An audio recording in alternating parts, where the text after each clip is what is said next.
নবী মুসা আলাইহিস সালাম একদিন বক্তব্য দিচ্ছেন। কি দিচ্ছেন? বক্তব্যকে আরবিতে খুতবা বলা হয়। তো একজন দাঁড়িয়ে বললেন, বনু ইসরাইলদের একজন, হে ইয়া মুসা, আপনি তো চমৎকার একটা বক্তব্য দিয়েছেন, আপনার চেয়ে কোনো জ্ঞানী মানুষ কি পৃথিবীতে এখন আছে? নবী মুসা আলাইহিস সালাম বলছেন, না, আমার জানা মতে আমার চেয়ে কোনো জ্ঞানী মানুষ এখন পৃথিবীতে নাই। স্বাভাবিক, কারণ তিনি তখন নবী, নবীর কাছে আল্লাহর ওহী আসে, তিনি সবচেয়ে জ্ঞানী হবেন, স্বাভাবিক। আল্লাহ রাব্বুল আলামিন বললেন, মুসা, তোমার চাইতেও জ্ঞানী আমার এক বান্দা আছে। বলেন সুবহানাল্লাহ।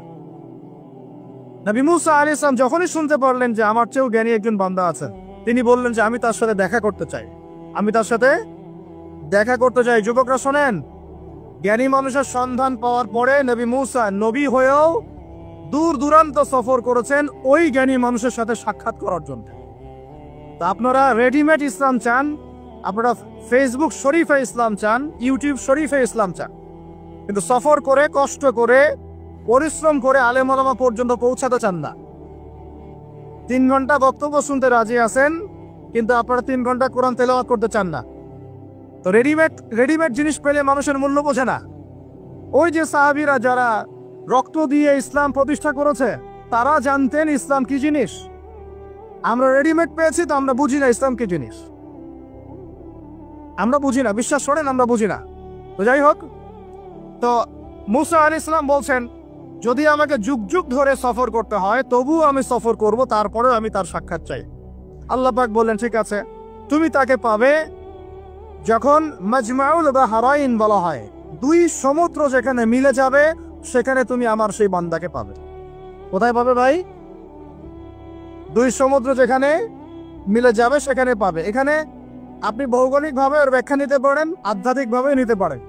2 সমুদ্র বলতে হয়তো বা ভৌগোলিকভাবে বোঝানো হতে পারে, অথবা আধ্যাত্মিকতাও বোঝানো হতে পারে, যে বস্তুবাদী জ্ঞান এবং মারিফতের জ্ঞান যেখানে মিলে যাবে সেখানে। আল্লাহু আ'লাম, আল্লাহ ভালো জানেন। নবী মুসা আলাইহিস সালাম তার একজন সঙ্গীকে নিলেন, সেই সঙ্গী একজন যুবক। তরুণরা ভালো করে শোনেন, তরুণদের ত্যাগেই ইসলাম দাঁড়িয়ে আছে, আলহামদুলিল্লাহ। এই তরুণরা যদি এই স্মার্টফোন, এই পাবজি, এই ফ্রি ফায়ার, এই মেয়ের প্রতি আসক্তি, ফ্রি মিক্সিং, এই মাদক, এগুলো ছেড়ে দিতে পারে, দিয়ে নামাজি হয়, কোরআনওয়ালা হয়, ওলামায়ে কেরামের সাথে পরামর্শ করে চলে, উম্মার জামার মধ্যে থাকে, একটা ইমারার মধ্যে থাকে, ইনশাআল্লাহ আল্লাহর জমিনে আল্লাহর দ্বীনের একামত কেউ ঠেকাতে পারবে না ইনশাআল্লাহ। দুঃখজনক হচ্ছে আপনারা সেখানে নাই, কিন্তু আপনারা আবেগে আছেন, আবেগ প্রদর্শন করছেন, বিবেক দিয়ে চিন্তা করছেন না, সমালোচনা বেশি করছেন, নিজে কোনো কাজ করছেন না, লেখালেখি করছেন, অনলাইনে বসে আছেন, সমালোচনা করছেন, শেয়ার দিচ্ছেন, লাইক দিচ্ছেন, কিন্তু আপনি আয়নার সামনে দাঁড়ায় চিন্তা করবেন, নিজেকে প্রশ্ন করবেন, এই উম্মার পিছনে আমার কি অবদান? এই উম্মাকে বিজয় করার পিছনে আমার অবদানটা কি? এই দেশকে উন্নতিতে নিয়ে যাওয়ার জন্য আমার অবদানটা কি? আমি আজ পর্যন্ত কি করেছি? দেখবেন জিরো, রেজাল্ট কি? জিরো। এই কাপুরুষ প্রজন্ম দিয়ে দিন কায়েম হবে না। মুখে কথা বলা অনেক সহজ, এরকম চেয়ারে বসে 2টা লেকচার দেওয়া কঠিন। মুখে বলা অনেক সহজ, একটা কনস্ট্রাকটিভ বই লেখা কঠিন। মুখে বলা অনেক সহজ, সাহসিকতার সাথে সমাজে নেমে জাহিলিয়াত দূর করা অনেক কঠিন। তো এই কঠিন কাজগুলো যখন আপনারা দায়িত্ব কাঁধে নেবেন, উম্মার বিজয় হয়ে যাবে ইনশাআল্লাহ। আল্লাহ পাক আমাদের কবুল করেন, আমিন। যুবক একজনকে সাথে নিয়ে নবী মুসা আলাইহিস সালাম হাঁটছেন। এই ব্যক্তির নামও বলে দিই, তার নাম হচ্ছে ইউশা বিন নুন। কি নাম? তিনি পরবর্তীতে নবী হয়েছিলেন, এবং তার পরবর্তীতে এই যে তালুত নাম শুনেছেন, যাকে সেনাপতি করা হয়েছিল, মনে আছে? ভুলে গেছেন, আপনার পড়েন নাই মনে হয়, সূরা বাকারার শেষের দিকে আছে। ওই তালুতের নেতৃত্বেই তো বাইতুল মুকাদ্দাস জয় হলো, বনু ইসরাইল সেখানে ঢুকলো, এবং তখন সূর্য ডুবে যাচ্ছিল। তিনি দোয়া করছিলেন, আল্লাহ সূর্যটাকে থামিয়ে দাও। আল্লাহ পাক বাইতুল মুকাদ্দাস বিজয়ের স্বার্থে সূর্যকে থামিয়ে দিলেন। সুবহানাল্লাহ। মহাবিশ্বে সূর্যের ঘূর্ণন থেমেছে একবার, মহাবিশ্বে সূর্যের ঘূর্ণন আল্লাহ থামিয়ে দিয়েছেন। কোরআন সাক্ষী আছে, হাদিস সাক্ষী আছে। আবার অচিরেই নবী সাল্লাল্লাহু আলাইহি ওয়াসাল্লাম বলেছেন, দাজ্জাল যখন আসবে, ওর শাসন যখন শুরু হবে, 40 দিনের প্রথম দিনটা হবে 1 বছরের সমান। এখন 1 বছরের সমান একদিন কিভাবে হতে পারে, এটা আপনারা ভাববেন যারা অ্যাস্ট্রোফিজিক্স পড়েন, যারা ফিজিক্স নিয়ে পড়েন, যারা অ্যাস্ট্রোনমি নিয়ে ঘাটাঘাটি করেন, আপনারা এটা তদন্ত করে দেখেন কিভাবে একটা বছর একদিনের সমান হতে পারে, একদিন 1 বছর সমান কেমন করে হতে পারে। তারপরের দিন হবে 1 মাসের সমান, তারপরের দিন হবে 1 সপ্তাহের সমান, তারপরের দিনগুলো হবে আমাদের দিনের মতো। তার মানে মহাবিশ্বে কিছু একটা হতে পারে, আল্লাহ ভালো জানেন। ওইদিকে আমরা যাচ্ছি না। এখন নবী মুসা আলাইহিস সালাম হাঁটতে শুরু করলেন। চলতে চলতে চলতে তিনি ওই মাজমাউল বাহরাইনের কাছে পৌঁছে গেলেন। আল্লাহর পক্ষ থেকে নির্দেশ ছিল, তোমার থলির মধ্যে একটা মাছ নাও, যেই মাছটা যখন লাফ দিয়ে জীবিত হয়ে যাবে এবং সমুদ্রে লাফ দিয়ে ফেলবে, তখনই তুমি তার দেখা পাবে। একটা মৃত মাছ তিনি নিলেন, হাঁটা শুরু করলেন। যোজন যোজন দূর চলতেই থাকলেন, হাঁটতেই থাকলেন। এক পর্যায়ে একটা পাথরের হেলান দিয়ে রেস্ট নিচ্ছেন, বিশ্রাম করছেন। বিশ্রাম করতে গিয়ে তিনি তার সঙ্গীকে বলছেন, আচ্ছা, যে নাস্তা নিয়ে আসছিলাম সেটা নিয়ে আসো দেখি। তখন তিনি বলছেন, আমি তো আপনাকে বলতে ভুলে গিয়েছি, ওই মাছ তো জীবিত হয়ে চলে গেছে সমুদ্রের মধ্যে। তখন মুসা আলাইহিস সালাম বলেন, আরে আমাকে এতদিন বলনি কেন, এতক্ষণ বলো নাই কেন? ওইটাই তো সেই জায়গা যেখানে আমি তাকে পাবো। তারা আবার ব্যাক করলেন। সেই জায়গায় দেখলেন পাথরের উপরে সেই নাম খিদির আলাইহিস সালাম। খিদির শব্দের অর্থ শ্যামল। খিদির মানে শ্যামল। হাদিসে আসছে তিনি যেখানে যেতেন, মৃত জায়গার উপরে বসলে সেই জায়গা সবুজ হয়ে যেত। তো খিদির মানে শ্যামল, সবুজ আলাইহিস সালাম। এখন তিনি পাথরের উপরে বসে আছেন। নবী মুসা আলাইহিস সালাম গিয়ে সালাম দিলেন, বললেন, আসসালামু আলাইকুম ওয়া রাহমাতুল্লাহ। তখন তিনি বলছেন, ওয়া আলাইকুম আসসালাম ওয়া রাহমাতুল্লাহি ওয়া বারাকাতুহু। তো মুসা আলাইহিস সালাম বলছেন, আমি মুসা। তখন খিদির আলাইহিস সালাম বলছেন, তুমি কি বনু ইসরাইলের মুসা? তুমি কি বনু ইসরাইলের মুসা? মানে বুঝাতে চাচ্ছি, খিদির আলাইহিস সালাম বনু ইসরাইলদের কেউ নন। পৃথিবীর সবচেয়ে জ্ঞানী মানুষ বনু ইসরাইলদের মধ্যে নন, তিনি বনু ইসরাইলের বাইরে কেউ একজন। তাই এখনকার যে স্টেট অফ ইসরায়েল দাবি করে যে তারা হচ্ছে ইহুদি এবং তারা বনু ইসরাইল, তারাই পৃথিবীর সবচেয়ে এলিট সোসাইটি, বাকি সবাই তেলাপোকা, ওদের এই দলিল, এই কথার উল্টা দিকে কোরআন কথা বলেছে যে খিদির বনু ইসরাইলের কেউ ছিল না। তো পৃথিবীর সবচেয়ে সেরা মানুষ, জ্ঞানী মানুষকে খুঁজতে হলে নবী মুহাম্মদ সাল্লাল্লাহু আলাইহি ওয়াসাল্লামের উম্মতে আসতে হবে। কথা বুঝতে পারছেন? পরতে পরতে দলিল আছে, একটু ঠান্ডা মাথায় গভীরভাবে ভাবার চেষ্টা করতে হবে। তো এখন খিদির আলাইহিস সালামকে নবী মুসা আলাইহিস সালাম বলছেন যে, হাল আদুল্লুকা আলা আন তুআল্লিমানি মিম্মা উল্লিমতা রুশদা? আমি শুনেছি আল্লাহ আমাকে বলেছেন যে আপনি পৃথিবীর সবচেয়ে জ্ঞানী মানুষ, তাহলে আমি কি আপনার সাথে সঙ্গী হতে পারি, সফর করতে পারি, যে আপনাকে আল্লাহ পাক যে জ্ঞান শিক্ষা দিয়েছেন আপনি আমাকেও শেখাবেন? এটা হলো স্টুডেন্টের একটা আর্তনাদ। ছাত্র হিসেবে তিনি বলছেন, আমি কি আপনার সঙ্গী হতে পারি? আল্লাহ আপনাকে যে জ্ঞান শিখিয়েছেন আমাকেও শিখাবেন। দেখেন, একজন নবী কথা বলছেন। আর আমাদের তো মাশাআল্লাহ, ওই যে বললাম, জ্ঞান শেখার কোনো ফিকির নাই। 6 মাসে একটা কোর্স করতে পারি না, কোরআন তেলাওয়াত শিখবো 3 মাসে কোর্স করতে পারি না, 3 ঘন্টা ওয়াজ শুনতে রাজি, 3 ঘন্টা আমরা বই পড়তে পারি না। তো এই প্রজন্মটা দিয়ে হবে না ভাই। আমি আপনাদেরকে পরিবর্তন করতে চাই, আল্লাহ পাক যেন কবুল করেন, তৌফিক দান করেন। এখন খিদির আলাইহিস সালাম বলছেন, ইন্নাকা লান তাসতাতিআ মাইয়া সাবরা। টিচারের কি কথা, কি দূরদর্শিতা! টিচার বলছেন যে তুমি তো আমার সাথে সবর করতে পারবে না। সঙ্গী হওয়ার আগেই কথা বলা শেষ। আপনি আমাকে বলছেন, ভাই আপনার সাথে কি সফর করতে পারি, একটু এলেম শেখাবেন, আর আমি বলছি আপনি তো সবর করতে পারবেন না। তো কি পরিমাণ জ্ঞান, গভীরতা, দূরদর্শিতা থাকলে, ভবিষ্যৎ সম্পর্কে দূরদর্শিতা থাকলে তিনি আগেই বলতে পারেন যে আপনি সবর করতে পারবেন না। ক্লাসে আপনি পড়িয়েছেন মনে করেন 100 জন বাচ্চাকে, শেষে আপনি বললেন যে অমুক আব্দুর রহমান সে ফার্স্ট হতে পারে, এবং আব্দুর রহিম তুমি ভালো স্টুডেন্ট না, তুমি দুষ্টামি করো, পড়াশোনা করো না, তুমি ফার্স্ট হতে পারবে, লাস্ট হবা তুমি। তো রেজাল্টের দিন দেখা গেল সত্যি সত্যি আব্দুর রহমান ফার্স্ট হয়েছে, আব্দুর রহিম লাস্ট হয়েছে। তার মানে কি টিচার গায়েবের খবর জানে?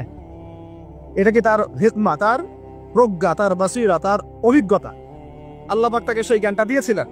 তো মুসা আলাইহিস সালামকে মুখের উপর বলে দিলেন তুমি তো আমার সাথে সবর করতে পারবে না। মুসা আলাইহিস সালাম বলছেন, সাতাজিদুনি ইনশাআল্লাহু মিনাস সাতাজিদুনি ইনশাআল্লাহু সাবিরান ওয়ালা আ'সি লাকা আমরা। ইনশাআল্লাহ আপনি আমাকে ধৈর্যশীল পাবেন এবং আমি আপনার কাজে কোনো বিঘ্ন সৃষ্টি করব না। তখন তিনি বলছেন, ঠিক আছে, যদি তুমি আমার সাথে যেতেই চাও তাহলে ফালা তাসআলনি আন শাই, আমার সাথে চলতে গেলে কোনো প্রশ্ন করা যাবে না। কেমন টিচার! টিচার দেখেন, আমার সাথে চলো, জ্ঞান অর্জন করতে চাও করো, কোনো প্রশ্ন করতে পারবে না। একটা হাদিসেও আসছে, একটা কম ধ্বংস হয় যখন নবীদেরকে অতিরিক্ত প্রশ্ন করে, এটা কেন, ওইটা কেন, ওইটা কেন। বেশি প্রশ্ন করতে হয় না, অতিরিক্ত প্রশ্ন করতে হয় না। তো তো যাই হোক, সফর শুরু হলো। ফানতালাকা, তারা হাঁটা শুরু করলেন। হাত্তা ইযা রাকিবা ফিস সাফিনাতি খারাকাহা, চলতে চলতে একটা নদী আসলো। তো এই নদীর পার হয়ে আরেক জায়গায় যেতে হবে, কিন্তু এটা পার হওয়ার জন্য তাদের কাছে অর্থ নাই। এক নৌকার মাঝি, সে বিনামূল্যে এটাকে পার করার জন্য প্রস্তাব দিল, ঠিক আছে বিনামূল্যে পার করে দিব। সেই নৌকায় করে তারা যখন যাচ্ছেন, যেতে যেতে তীরে পৌঁছার আগেই সেই নৌকার তলদেশটা খিদির আলাইহিস সালাম ফুটা করে দিলেন। নেন এখন। এই কাজটা দেখে কি ভালো মনে হচ্ছে না খারাপ? আমি আপনার গাড়িতে করে ধরেন যাচ্ছি, গাড়িটা যখন আপনি আমার বাসা পর্যন্ত পৌঁছে দিবেন তার আগে নামলাম, নাইমা আপনার টায়ার চেকটা পাস্ট করে দিলাম, আপনি আমাকে কি বলবেন?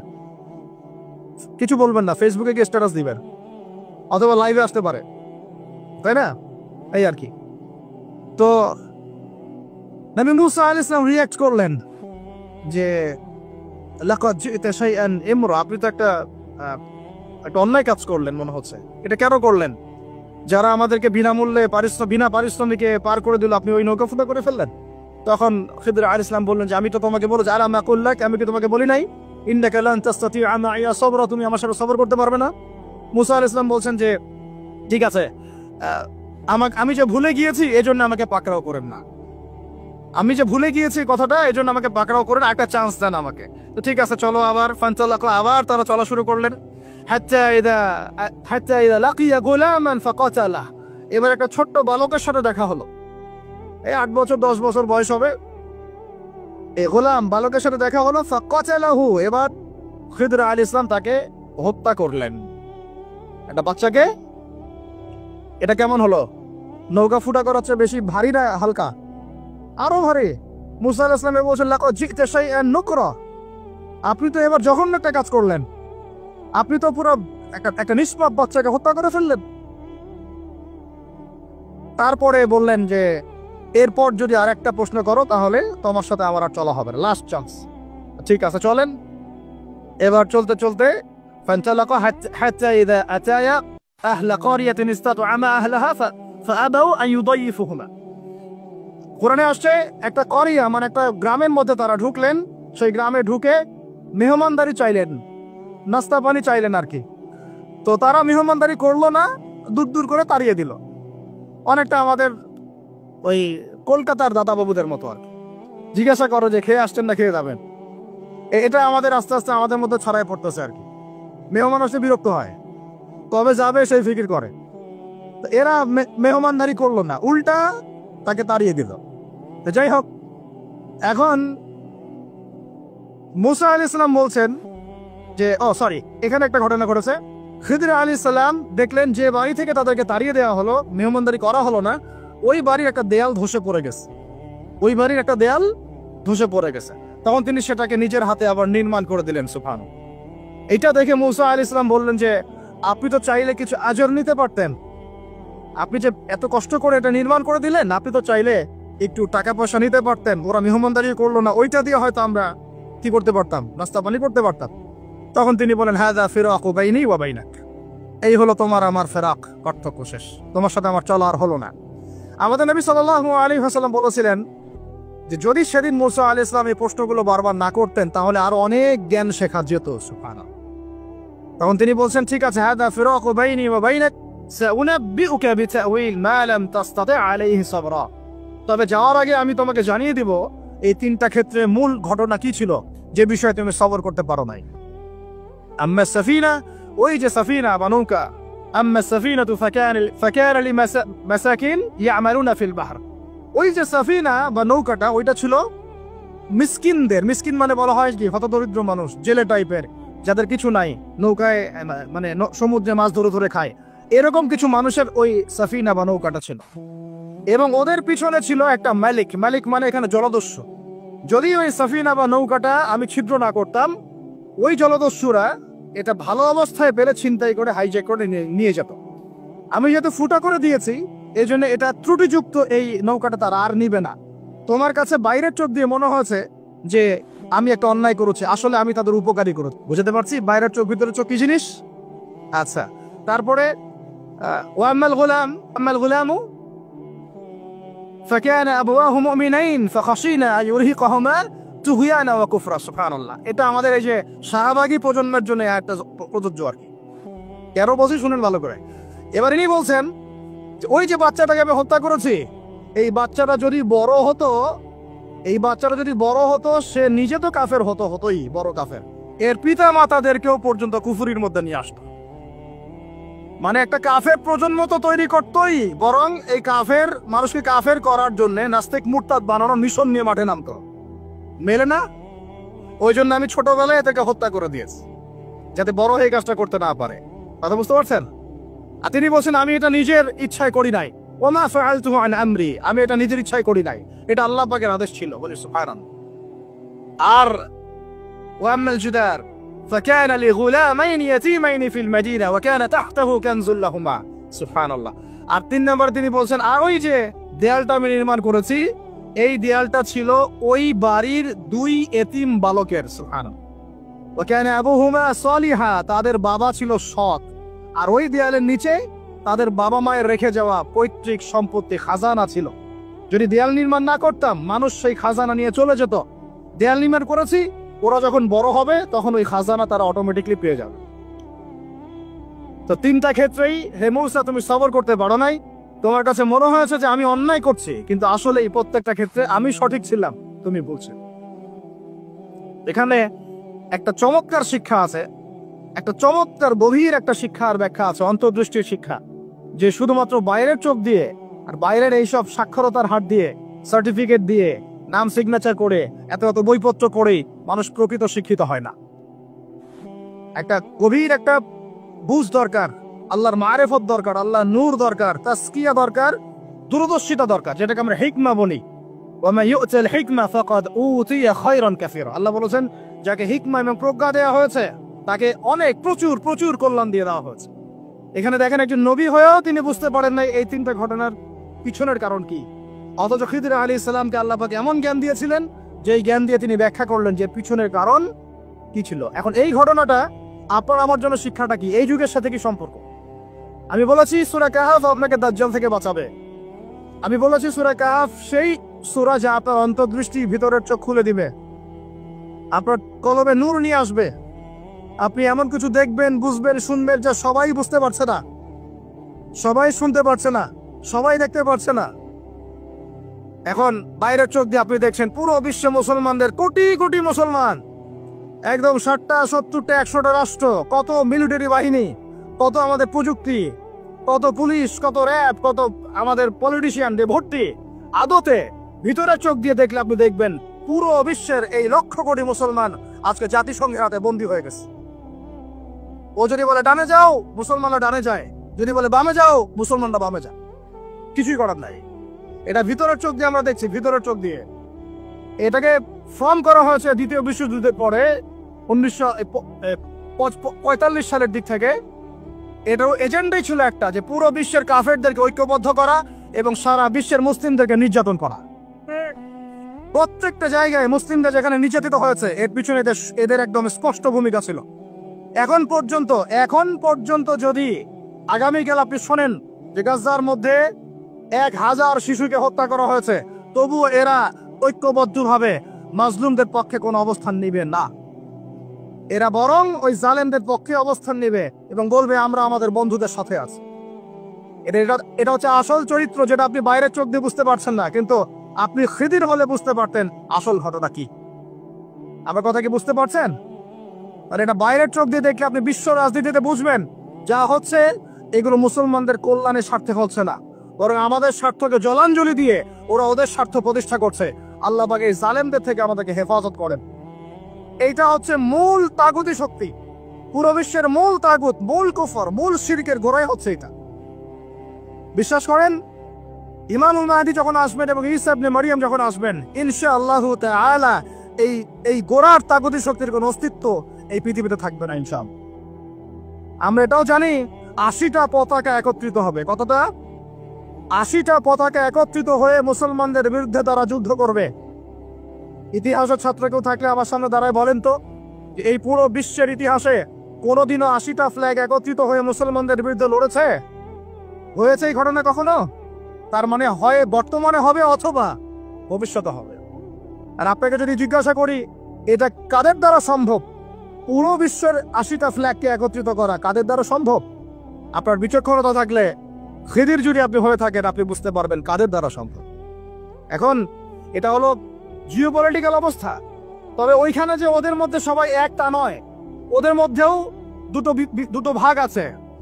এক শ্রেণীর নাসারা আছে যারা মুসলমানদের কাছাকাছি থাকবে, যারা দেখবেন মুসলমানদের পক্ষে অবস্থান নেবে। আর এক শ্রেণীর নাসারা থাকবে যারা মুসলমানদের সরাসরি শত্রুতা করবে।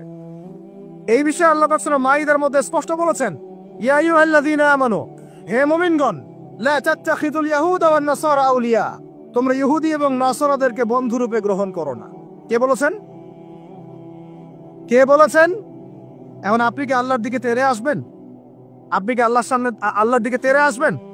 হ্যাঁ, আল্লাহ আপনি কেন এই কথা বললেন, আপনি কেন সাম্প্রদায়িক কথা বললেন, এমন কথা বলবেন? আল্লাহ বলছেন সূরা মাইদা আয়াত নাম্বার 51-তে, কত নাম্বার? আল্লাহ বলছেন, ইয়া আইয়ুহাল্লাযীনা আমানু, হে মুমিনগণ, তোমরা যদি মুমিন হয়ে থাকো, লা তাত্তাখিযুল ইয়াহুদা ওয়ান নাসারা আউলিয়া, ইহুদি এবং নাসারাদেরকে বন্ধুরূপে গ্রহণ করুন। এখন কি আল্লাহ পাক সব ইহুদিকেই বলছেন, সব ইহুদি সব নাসারাকেই বলছেন, সব খ্রিস্টানকে বলছেন? উত্তর না। কাদেরকে বলছেন? বা'দুহুম আউলিয়াউ বা'দ। ইহুদি নাসারার মধ্যে যারা একে অপরের বন্ধু, ইহুদি নাসারাদের মধ্যে যারা একে অপরের বন্ধু, আল্লাহ পাক তাদেরকে আমাদেরকে বন্ধুরূপে গ্রহণ করতে নিষেধ করেছে। কেন? আল্লাহ পাক বলেছেন, ওয়া মা ইয়াতাওয়াল্লাহুম মিনকুম ফাইন্নাহু মিনহুম, তোমাদের মধ্যে কেউ যদি ওদের দিকে চলে যায়, ওদের দিকে মুখ ফিরায়, ওদের সাথে বন্ধুত্ব করে, অ্যালায়েন্স করে, তাহলে সে এই উম্মার কেউ না, সে তাদের অন্তর্ভুক্ত হয়ে যাবে। নাউজুবিল্লাহ। এখন আপনি বলেন তো, সারা বিশ্বের ইহুদি এবং খ্রিস্টানরা কি একসাথে আছে? না, ওদের মধ্যে কিন্তু বিভক্তি আছে, আছে না? ওদের মধ্যে বিভক্তি আছে। খেয়াল করে দেখেন, এই ইস্যুগুলোতেও সব খ্রিস্টান কিন্তু একসাথে ইহুদিদের পক্ষ নেয় নাই। ভালো করে খেয়াল করে দেখবেন, বোঝার চেষ্টা করবেন, ওয়ার্ল্ড অ্যাফেয়ার্স বুঝবেন। ওদের মধ্যে ডিভাইডেশন আছে। আল্লাহ পাক বলছেন, সব ইহুদি সব খ্রিস্টান খারাপ এমন নয়, তাদের মধ্যেও ভালো মানুষ আছে। কিন্তু যারা যে ইহুদি যে খ্রিস্টানরা একে অপরের বন্ধু, তাদেরকে তোমরা বন্ধুরূপে গ্রহণ করো না। তাহলে আমাকে বলেন তো, স্ট্রেট ফরওয়ার্ড বলি, যে যারা প্যালেস্টাইনে জুলুম করছে, যে জারজ রাষ্ট্র, তাদের বন্ধু কোন খ্রিস্টানরা? কোন দিকের, কোন পৃথিবীর কোন দিকের, কোন সভ্যতার খ্রিস্টান রাষ্ট্রগুলো ওকে মদদ দিয়েছে বলেন তো দেখি? সর্বপ্রথম ওকে বড় করেছে ব্রিটেন। কে বড় করেছে? এবং এই পশ্চিমা সভ্যতা, ওর সাথে আরো অনেকগুলো কান্ট্রি আছে। তারপরে দ্বিতীয় বিশ্বযুদ্ধের পর 1914 সালে যখন অটোম্যানদেরকে পরাজিত করা হয়েছে, তখন ব্রিটেন ইহুদিদেরকে ঢুকিয়েছে জেরুজালেমে। তারপরে পেলে পেলে বড় করেছে। তারপর যখন ওরা একটু শক্তিশালী হয়ে গেছে, তখন ব্রিটেনের রোল শেষ।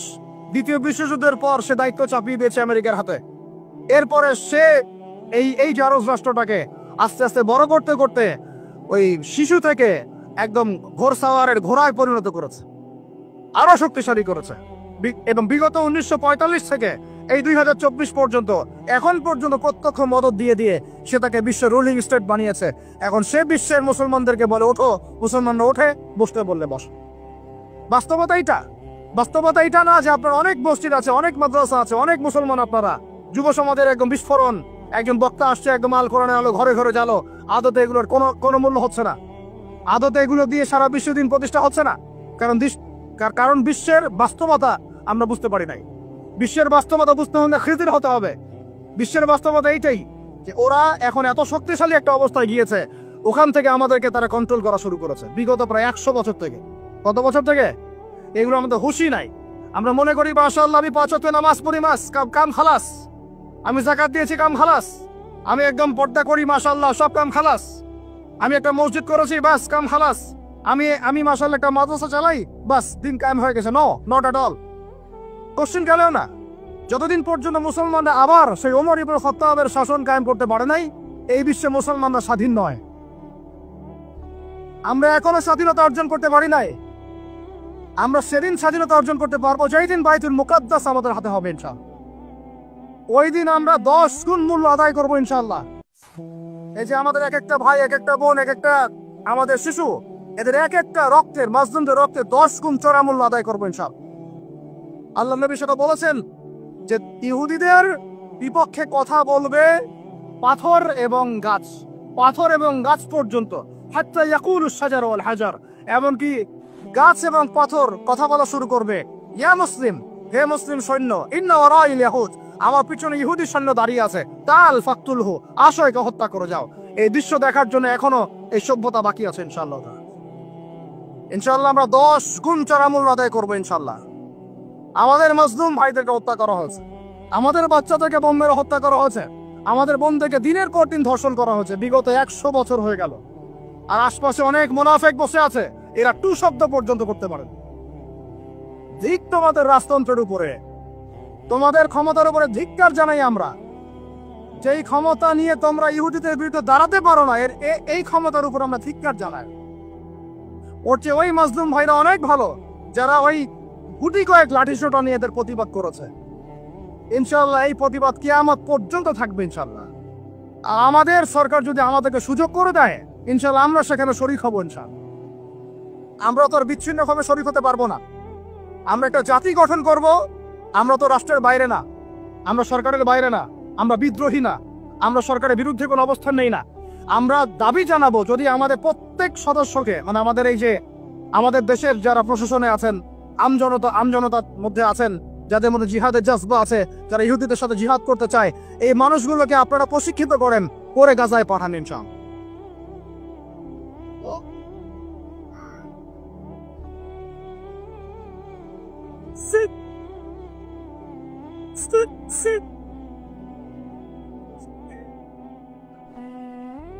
আমি এখানে গরম গরম বক্তব্য দিতে আসি নাই। এখানে গরম গরম বক্তব্য দিয়ে আপনাদের উত্তেজিত করা আমাদের উদ্দেশ্য না। উদ্দেশ্য হচ্ছে বিশ্বের প্রেক্ষাপটটা বোঝানো।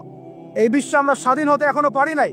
যেদিন পারবো, কোন দিন পারবো, যেদিন বাইতুল মুকাদ্দাস আমাদের হাতে আসবে, বিশ্বাস করেন ওই জায়গা থেকেই ইনশাআল্লাহ অচিরে ঈসা ইবনে মারিয়াম সারা বিশ্বকে শাসন করবে ইনশাআল্লাহ।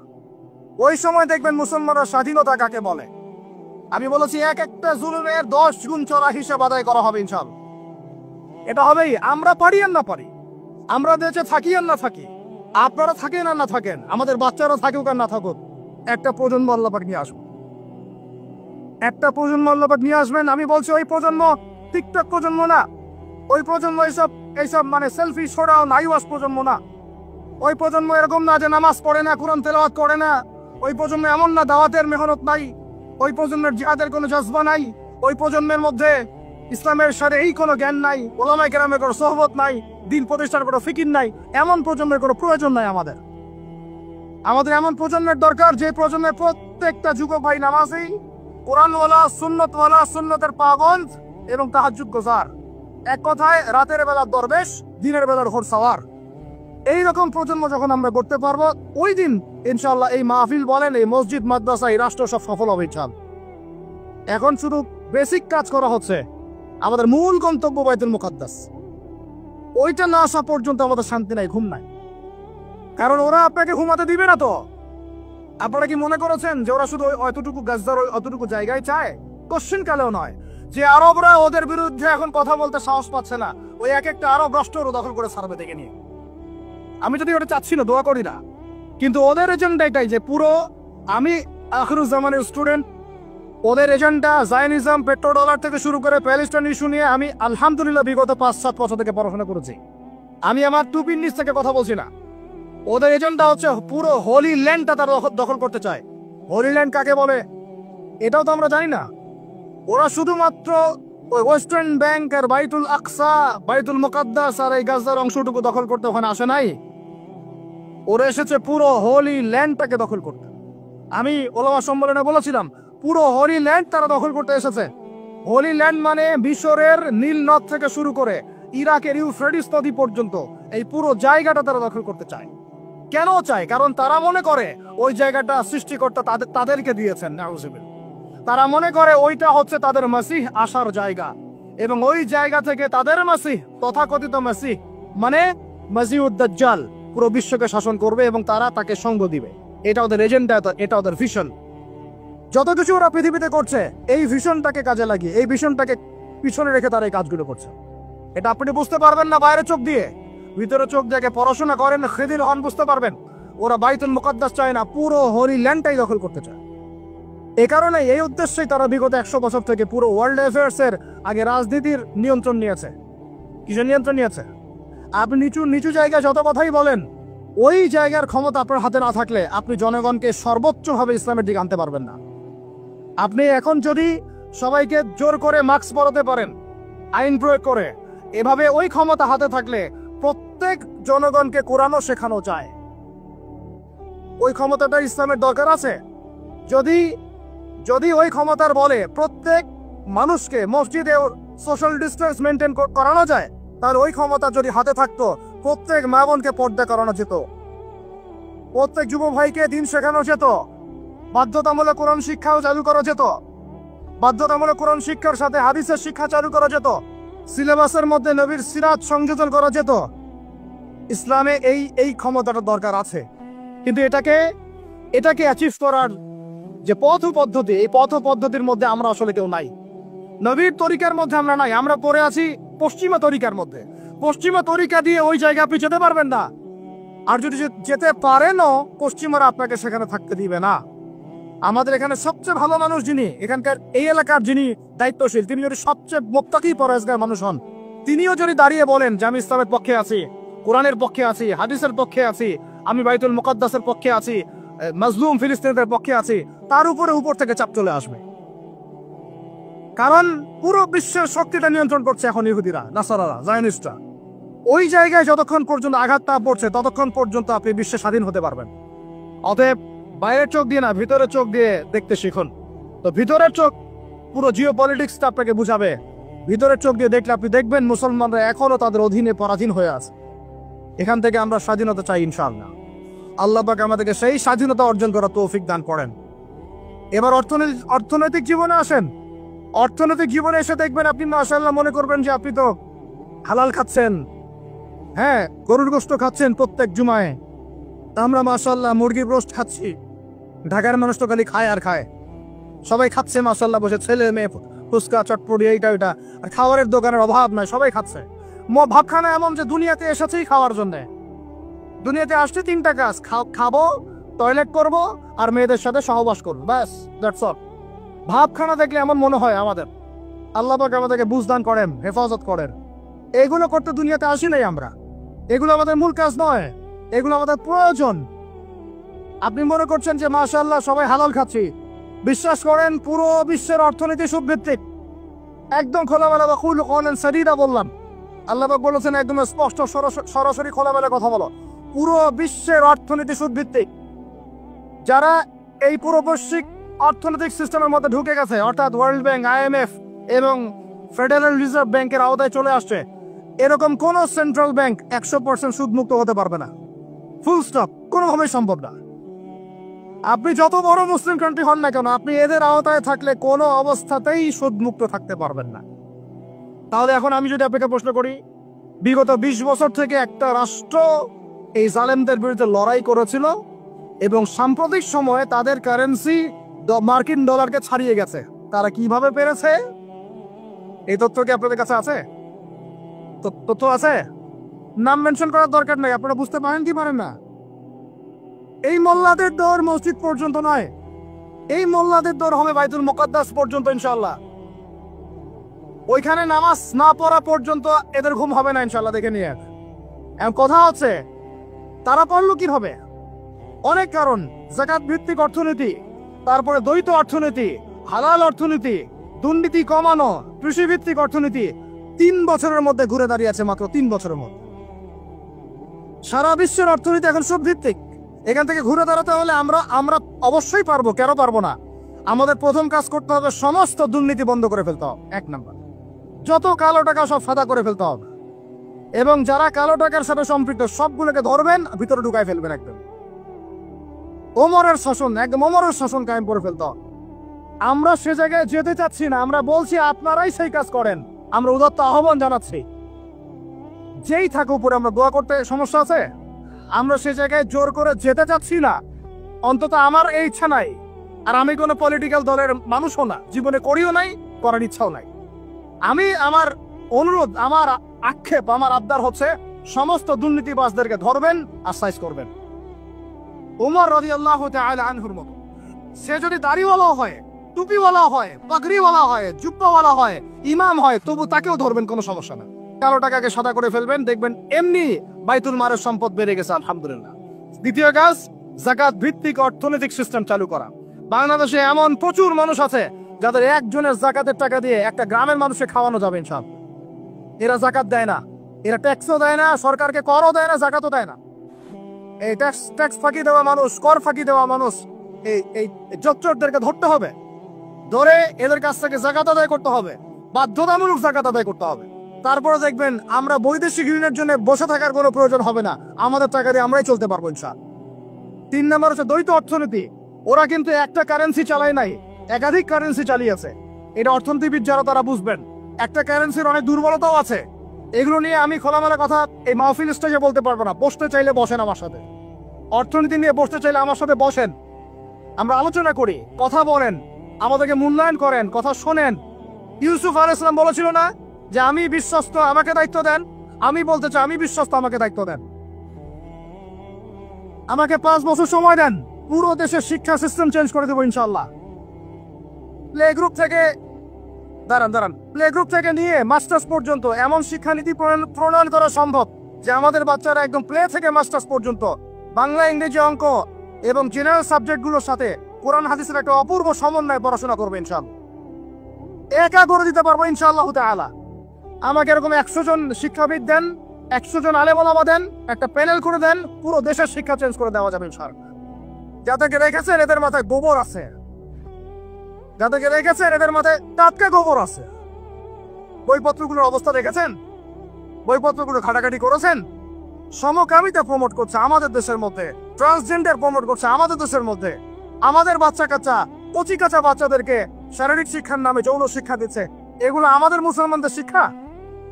এটা চলতে থাকলে দেখবেন অচিরেই কোনো মানুষ বাচ্চাদেরকে স্কুলে পাঠাবে না, এটা অনুচিত হয়ে যাবে। তখন কি হবে? কোটি কোটি স্কুল, কলেজ, বিশ্ববিদ্যালয়ে খা খা করে পড়ে থাকবে, কেউ পাঠাবে না ওখানে। তখন মাদ্রাসা থেকে মানুষ ঢুকবে আরো বেশি। আমি তো দাবি জানাই উপরের লেভেল থেকে এমন একটা শিক্ষা ব্যবস্থা প্রণয়ন করা হোক যাতে আমার মাদ্রাসা করার প্রয়োজনই না হয়। ওই সিস্টেম রাষ্ট্রীয়ভাবেই পড়ানো হবে ইনশাআল্লাহ। আপনি মালয়েশিয়ার দিকে তাকিয়ে দেখেন, আপনি এই যে ওয়েস্টার্ন কান্ট্রির মধ্যে অনেক কান্ট্রি আছে, অস্ট্রেলিয়ার মতো জায়গাতে আছে, ব্রিটেনের মতো জায়গাতে আছে, কোন কোন ক্ষেত্রে আপনি লেবাননকে দেখেন, ইয়েমেনকে দেখেন, জর্ডানকে দেখেন, কাতারকে দেখেন, সৌদি আরবিয়াকে দেখেন, অনেক কান্ট্রি আছে। ভালো কাজের তো প্রশংসা করতে দোষ নাই, দোষ আছে? এমনকি অনেক পশ্চিমা কান্ট্রিতেও একদম উপর লেভেল থেকে ইসলামিক সিলেবাস প্রণয়ন করা হয়েছে। তার মানে এমন না যে তারা সায়েন্সকে গুরুত্ব দেয় নাই, ম্যাথকে গুরুত্ব দেয় নাই, ফিজিক্স পড়ায় নাই, অ্যাস্ট্রোফিজিক্স পড়ায় নাই, ইকোনমিক্স পড়ায় নাই, বিষয়টা এমন না। তারা ফিলোসফি পর্যন্ত পড়িয়েছে। ঘাটাঘাটি করেন, অনলাইনে সব মজুদ আছে। এমন শিক্ষানীতি প্রণয়ন করা সম্ভব একদম প্লে থেকে নিয়ে মাস্টার্স পর্যন্ত। আমার ছেলে ইমামতিও করবে, এদিকে বিমানও উড়াবে ইনশাআল্লাহ। আমার মেয়ে ডাক্তারও হবে, এদিকে দেখবেন হাফেজাও হবে ইনশাআল্লাহ। একজন মুফতি সাহেব, তিনি ফতোয়াও দিবেন, একই সাথে বিশ্ব অর্থনীতি সম্পর্ক জানবেন ইনশাআল্লাহ। একজন আর্মি অফিসার, তিনি যেমন সামরিক ক্ষেত্রে লিডার হবেন, তেমনি দেখবেন ফিকহের কিতাব মোতালা করে ফতোয়া দিতে পারছেন ইনশাআল্লাহ। এই যুগটা এটা কোনো মানে স্বপ্নের যুগ নয়, এই যুগটা ছিল এক সময়ে। বেশি দিন দূরে যেতে হবে না, আপনি 200, 300, 400 বছর পিছনে যান, দেখবেন মুসলমানরা এমন সোনালী যুগ পার করে আসছে। অতএব এগুলো কোনো গাল গল্প করছি না আমি, এগুলো বাস্তবে রূপান্তরিত করা অবশ্যই সম্ভব, আর হক সম্ভব, যদি এরকম কিছু মানুষের মধ্যে উদ্দীপনা থাকে, একটা সৎ সাহস থাকে, আমাদের উপর থেকে যদি একটা সহযোগিতা আসে এবং আমাদের মতো যারা ইয়াং তাদেরকে যদি মূল্যায়ন করা হয়, ইনশাল্লাহ দেখবেন বাংলার জমিন পরিবর্তন হয়ে গেছে। এই পরিবর্তন হলে দেশের জন্য কোনো খারাপের কিছু নাই, রাষ্ট্র পিছিয়ে যাবে না, রাষ্ট্র আরো এগিয়ে যাবে ইনশাআল্লাহ। আরো ব্যাপার আছে, আপনি মালয়েশিয়ার একটা ক্লাস 10 এর বাচ্চার দিকে তাকান। ক্লাস 10 এর একটা বাচ্চা কোনোদিন মাদ্রাসায় যাই নাই, স্কুলে পড়েছে, কিন্ডারগার্টেনে পড়েছে, রাষ্ট্রীয় সিলেবাসে পড়েছে, মাত্র 10 থেকে 12 বছর পড়াশোনা করে ও এখন এদিকে এসএসসি এইচএসসি লেভেলেও চলে গেছে, ও লেভেল এ লেভেল পরীক্ষা দিয়েছে, এদিকে সে ইমামতি করার যোগ্যতা অর্জন করছে। এখন আমাকে বলেন ওই রাষ্ট্রটা কি পিছিয়ে গেছে? অতএব এই শিক্ষার দিকে অনেক মনোযোগ হতে হবে আমাদের সবাইকে, আল্লাহ পাক তৌফিক দান করেন। আমরা যদি এখন এগুলোর বিরুদ্ধে গঠনমূলক কথা না বলি, গঠনমূলক প্রতিবাদ না করি এবং আমাদের রাষ্ট্রপ্রধানদেরকে না বুঝাই, তাহলে অনেক দেরি হয়ে যাবে। আজকে থেকে 20 বছর আগে ইহুদি খ্রিস্টানরা পরিকল্পনা করেছিল এই টিকটক প্রজন্ম গড়ে তোলার জন্য, তারা আজকে সফল হয়েছে। এখন আমরা যদি এখন চুপ করে থাকি, আগামী 20 বছর পর আপনি দেখবেন আরেকটা প্রজন্ম আসছে, এরা মানুষকে সালাম পর্যন্ত দিবে না। দেখে নিয়েন আপনি, 20 বছর লাগবে না, 5টা বছর যাক, তারপর দেখেন কি হয়। আল্লাহ, এরা কি এখন বাসায় ঢুকে বাবা মাকে সালাম দেয়? কারণ কোন প্রতিষ্ঠান ওকে সালাম দেওয়া শিখায় নাই। স্কুলে না, কলেজে না, কোথাও সে সালাম দেওয়া শিখছে না। আসসালামু আলাইকুম ওয়া রাহমাতুল্লাহি ওয়া বারাকাতুহু বিশুদ্ধ করে বলতে পারছে না। বিশুদ্ধ করে বলতে হবে না? অর্থ আছে না? এর একটা তাসবির আছে না? এগুলো তো আমরা গুরুত্ব দিচ্ছি না। এমন প্রজন্ম গড়ে উঠেছে অলরেডি যারা এখন পিতা মাতাকে সালাম দেয় না, পিতার সাথে ঝগড়া করে, মায়ের সাথে মায়ের গায়ে হাত তুলে, মায়ের গায়ে হাত তুলে, সম্পত্তির জন্য মাকে হত্যা করে, সম্পত্তির জন্য বাবার গায়ে হাত তোলে। ওদিক থেকে মাস্টার ডিগ্রি পাস করে আসে ব্রিটেন থেকে, অক্সফোর্ড থেকে, কেমব্রিজ থেকে আইসা এদিকে প্রফেসর হয়েছে বিভিন্ন বিশ্ববিদ্যালয়ের, বাবা পড়ে আছে বৃদ্ধাশ্রমে। কতগুলো এক্সাম্পল নেবেন। এগুলো আমি কি গাল গল্প করছি? আমি কোনো গাল গল্প করতে এখানে আসি নাই, এগুলো বাস্তবতা। যদি বাইরের চোখ দিয়ে আপনি দেখেন মনে হবে অর্থনীতি অনেক ভালো, ভিতরের চোখ দিয়ে দেখেন অর্থনীতি সুদ দিয়ে ভর্তি হয়ে গেছে। প্রত্যেক পদে পদেই সুদ। গাধাদেরকে আমি তো বুঝাতে পারি নাই। কাগজের টাকা আর এই যে আপনার এই ইলেকট্রনিক মানির কথা তো দীর্ঘদিন বলেছি, কিছু গাধা আছে এদেরকে বুঝাতে পারি নাই। এর মধ্যেও সুদ আছে, এর মধ্যে কি আছে? আর আমি কখনোই বলি নাই যে কাগজের টাকাটা হারাম। মিথ্যাচারে এরা যে পরিমাণ হাদিস জাল বানায়, এদের চেয়ে বড় জাল বানানো তোর কেউ নাই বাংলাদেশে। একটা কথাকে ঘুরাই ফিরে এমন ব্যাখ্যা শুরু করবে যে আপনি বিভ্রান্ত হয়ে যান। একটা ইমোশন প্রকাশ করবেন, ওদের প্রান্তে দাঁড়িয়ে একটা ইমোশন প্রকাশ করবেন, ও বানাই দিবে ও জান্নাতের ঘ্রাণ পেয়ে আসছে। আপনি বলবেন যে কাগজের টাকা নয়, মনিটরি সিস্টেমটা হারাম, ও বানাই দিবে ও বলেছে কাগজের টাকা হারাম। আপনি বলবেন যে আপনার যদি গান শুনতেই হয় তাহলে একা একা শোনেন, আমাকে শোনাচ্ছেন কেন? ও বানাই দিবে ও গান একা শোনা জায়েজ বানাই দিছে। এর এত খবিস, এত খান্নাস। এদের চরিত্রটা চিনতে পারতাম না আমরা যদি গাজাই শুনে আসতো। আল্লাহর কসম আমিও কিছু কিছু জায়গায় এদেরকে কোনো কোনো ক্ষেত্রে ভালো মনে করতাম। আল্লাহর কসম গাজাই শুনে আসলে আমি বুঝতে পারতাম না এদের ভিতরে কত মুনাফিকি আছে। আল্লাহ পাক আমাদেরকে মুনাফিকদের থেকে হেফাজত করেন, মাজলুম ভাইদের সাথে থাকার তৌফিক দান করেন, জালেমদের পক্ষপাতিত্ব করা থেকে আল্লাহ হেফাজত করেন। নির্লজ্জদেরকে দেখেছেন? নির্লজ্জরা এখনো বলেছে আইয়ুবী রাহিমাহুল্লাহর আকীদা ঠিক ছিল না। বলি নাউযুবিল্লাহ। আর আইয়ুবী রাহিমাহুল্লাহ যে ঘোড়ায় চড়ে জিহাদ করেছেন, ওই ঘোড়ার খুরের নিচে যে পরিমাণ মাটি ছিল, তোমার মতো হাজারটা মাতখালিকে ওই জায়গায় নিয়ে গেলেও তার সমপরিমাণ হবে না কখনোই। চল, আইয়ুবী রাহিমাহুল্লাহ যে তরোয়াল দিয়ে যুদ্ধ করেছেন, ওর 1 ফোঁটা রক্তের দাম তোমাকে বিক্রি করলে হবে না ইনশাআল্লাহ। তুমি তার আকীদা নিয়ে প্রশ্ন তোলো, নির্লজ্জ কোথাকার। একজন বলেছে ফিলিস্তিনিরা মায়ের খাবে না কেন? ইহুদিদের সাথে থাকতে থাকতে নাকি ওদের মতোই হয়ে গেছে। নাউযুবিল্লাহ। আল্লাহ বাস করেন, আল্লাহ হেফাজত করেন। একজন বলেছে যে হামাস ইহুদিদেরই হাতে তৈরি করা, বিচ্ছিন্ন হয়ে নাকি সন্ত্রাসী কর্মকাণ্ড করছে। বলার ভাষা নাই, আমি বলতে বলতে ক্লান্ত হয়ে গেছে, আর বলতে চাই না। বলার আমার রুচিও করে না, আর ভাষাও দেয়। তবে এতটুকু আপনাদেরকে আমি আশ্বস্ত করতে চাই, ইনশাআল্লাহ তাআলা বাংলাদেশের হকপন্থী ওলামায়ে কেরামদের যে জামা আছে, কওমি ঘরানার ওলামায়ে কেরামদের যে হকপন্থী ওলামায়ে কেরামদের জামা আছে, প্রত্যেক বই, প্রত্যেক মেম্বার, প্রত্যেক আলোচনায় তারা আল আকসা ইস্যুটাকে জীবিত রাখবে ইনশাআল্লাহ। এটাকে আমরা জীবিত রাখবো ইনশাআল্লাহ। ওরা এটাকে ভুলিয়ে দিতে চাচ্ছে, এই জন্য নতুন নতুন ইস্যু তৈরি করার চেষ্টা করছে। খবরদার, আপনারা এই ইস্যুতে পা দিবেন না। আপনাদেরকে ভিতরে চোখ খুলতে হবে এবং মূল গন্তব্য চিনতে হবে। আল্লাহ রাব্বুল আলামিন আমাদের সবাইকে ভিতরে চোখ দিয়ে এই বিশ্বকে দেখার তৌফিক দান করেন।